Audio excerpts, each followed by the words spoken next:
Is that okay? This is going to fall over. That'll do. That'll do. What number are we up to? 5. Was it really? That was episode 5. That was episode 5. I only called it Star Trek Voyager. Do the spoiler warning. Okay, so we've just watched Star Trek Discovery, episode 5 at season 3. Season 3, episode 5. Yeah, I'm losing track. So yeah, if you haven't watched it, there will be spoilers from now. Because the reason I said Voyager was because everything about that episode screamed Voyager to me. Everything about it. The whole... we're one crew and we're all a bit dysfunctional. However, we're also going along with this other crew, because the other 2 members who don't really trust us and don't really know us, but by the end we'll all be friends. They even flagshipped it by having the Voyager J at the beginning. No? Nobody else seeing this? Am I alone in this? Also, loved USS Nog, by the way. I thought that was very nice. And another Voyager connection, as they got their pinpointy map of the galaxy thing, the only race I made out was in the top left-hand corner, obviously reversed, but in yellow, Kazon.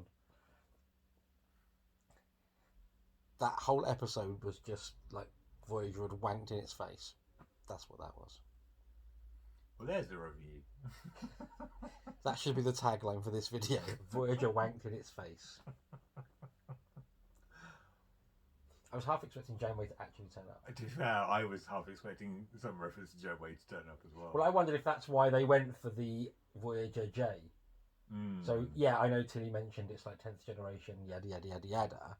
But I wonder if actually from our point of view, J for Janeway. Possibly. I mean, I love the look of 30th century Starfleet. Such as it is. Yeah. Dude, what's he? He was really familiar. What, the Admiral? Oh, you know who he is?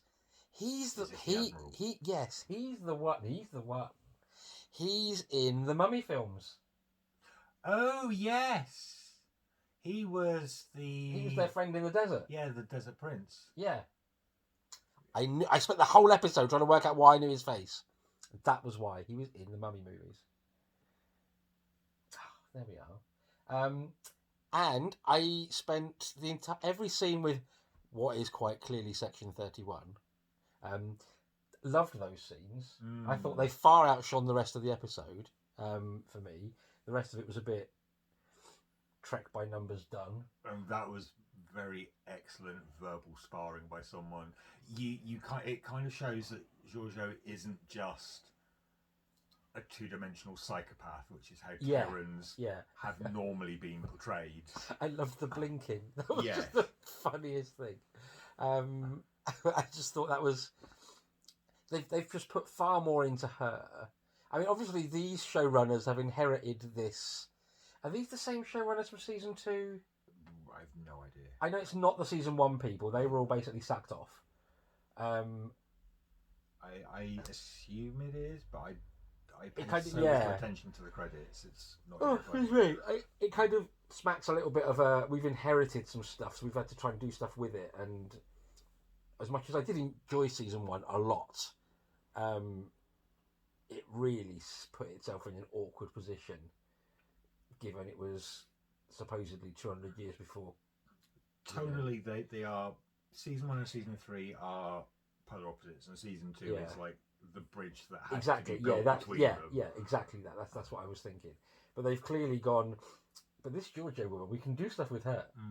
And again, spent every scene sitting there going, he's familiar. Why do I know him? And I thought it was because when I was doing the care job, there was a lovely lady I used to go see called Nesta. She's 100 years old. She's 100 this year. And she didn't need you to do anything for her. She just wanted company, bless her heart. So you'd go in and do, like everyone else would go in, and it was because you only paid for your 15 minutes or whatever. They do the 15 minutes and go. Of fame. Not that. I'd arrive early and leave late, and I'd just sit and chat with her for ages. And I'd say, Nessa, do you need me to do anything? She went, no, it's fine. And we would just talk. And we would talk about anything and everything. And she was wonderful. But she had a certain... it was something about her eyes really reminded me of the Section 31 guy when he took his glasses off. I was like, oh, he looks like Nesta. Of course, you'd be thrilled by the comparison. Just the eyes. But it was David Cronenberg, the actual proper horror director. I only clocked it because as we were coming out of the episode on Netflix, and surprisingly good actor in those scenes. Yeah, well, he was good. But he was good in Nightbreed. Because he was the psychiatrist, button mask psychiatrist. Yeah, not Button Moon. Not Button Moon. That's Mr. Spoon. It's Peter Davison technically. It's the Doctor. Yeah, so that's I think again. You say he's in existence. I don't know. I know it's a Cronenberg movie. I think maybe just wrote and directed it. I don't know. But because that's such a weird movie, I only can really remember, and I always get them muddled up because it's really similar to another one out at the same time, isn't it? No, it's the actor that I always get muddled up. Jude Law? Is it Jude Law? No, the made the video game designer woman whose name I can't actually remember who it was now, but it's a bit like Single White Female, where you had the two actors that were they're always quite similar to each other. They're obviously completely different, but I'm describing it really badly. Yeah, because the whole point of Single White Female is that one tried to become the other one and bump her off. Bridget Fonda, was it Bridget Fonda? Bridget Fonda and Jennifer Jason Leigh.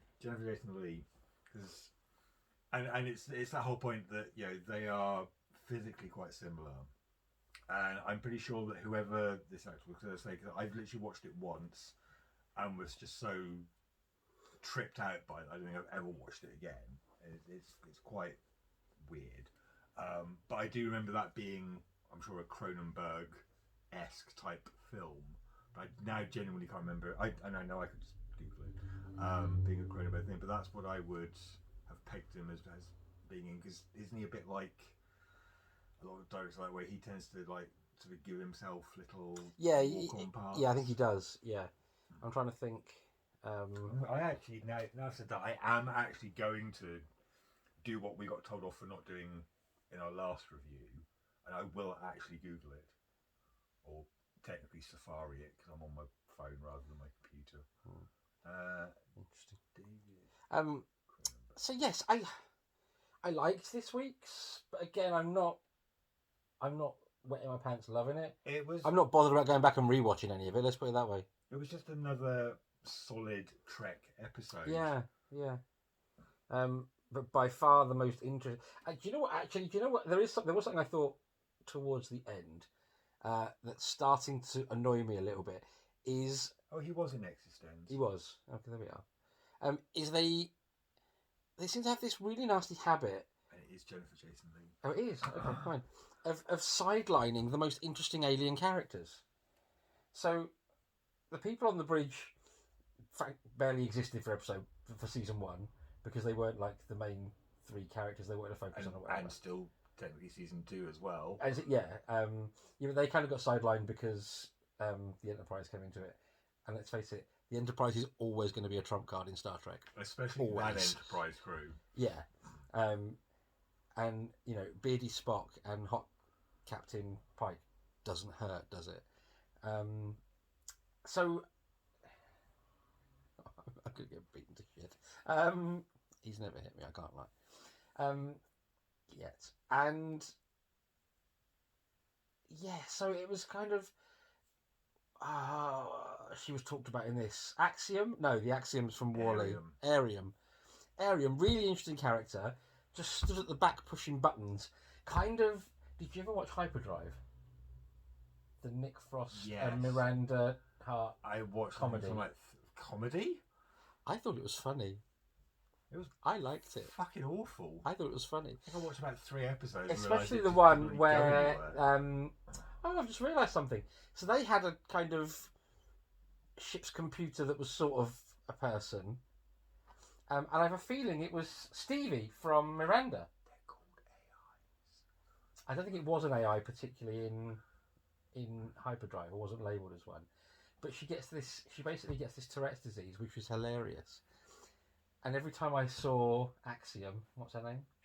Arium, in season 1, because she didn't do anything, I just kept waiting for her to turn around and go, piss flaps or something. Because it just reminded me of that episode of Hyperdrives. So anyway, moving on. Then they kind of brought her to the fore suddenly towards the end of... Well, they literally had the episode that focused on her and was the week before she died, and was literally a really good episode because it actually kind of gave you an insight into exactly what she was, and then died. Yeah, I can remember being angry about that at the time, going, "Oh fuck's sake!" And that was the only thing, is it was blatantly obvious that they did this is Arium episode solely because they needed to get my cat's face, proper screw face on the cat. Like, they actually needed to build up who she was, because they were killing her off in the next episode, and up until that point they had invested literally no character development, so no one actually cared, and unfortunately, and suddenly went, shit, we should tell people who she is before we kill her. Yeah. And then they've done it this week with the Barzan. Really interesting character. You know a little bit about them because they have appeared in Next Gen, because of the Barzan wormhole. Yeah, The Price, season 3, where the Ferengi try to outbarter the Federation for this wormhole rights, and the Ferengi get stuck the other side, and of course they then turned up in Voyager later. Voyager or DS9? They turned up at the other end of their wormhole at some point in one of the spin-off series. But the mediator was Barzan because she had the Britney mics. So again, they've not done loads of it. They've done slightly more with her, but then all of a sudden she's gone. I'm just like, basically, unless you're Saru or a human, you ain't sticking around. I think they're a bit not xenophobic. That's not right, is it? That would be xenophobic. Yeah, they're a bit xenophobic, but they like Kelpians, obviously. So it just feels a bit weird. Yeah, I haven't got anything to say about it really. It was alright. It was okay. Wouldn't watch it again.